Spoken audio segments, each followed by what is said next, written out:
Micah stands in the dusty fields of Moresheth, a country prophet with a front-row seat to a slow-motion wreck. He doesn't see progress. He sees the rich devouring the poor like a gourmet meal. While the elites in Jerusalem and Samaria lounge on stolen beds, Micah hears the mountains melting under the weight of God's descent. He begins a dirge of puns, weeping for cities whose names ironically forecast their doom. He exposes the land-grabbers, powerful men who lie awake plotting how to steal their neighbor's inheritance. When they hire yes-men prophets to tell Micah to shut up, he roars louder.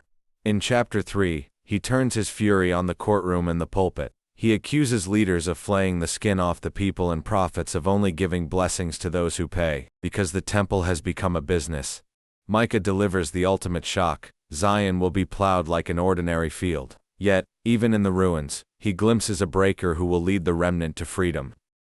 After the storm of judgment, the clouds part. Micah sees a mountain rising above the skyscrapers of human pride's a mountain of the Lord. Here, the nations are finally over the era of war, literally beating their swords into plowshares because they found a shepherd who leads without a bite. But where does this king come from? Not from a fortified metropolis, but from Bethlehem Ephrata, town so small it's practically a footnote. He arrives to stand and feed his flock, proving that God loves to use the overlooked to overrule the arrogant. The story then shifts to a cosmic courtroom. God stands as the prosecutor, asking his people why they've traded a relationship for a checklist. He doesn't want 10,000 rivers of oil or empty rituals. He clarifies the big three of the spiritual life: do justice, love mercy, walk humbly. The book ends not with a gavel strike, but with a splash.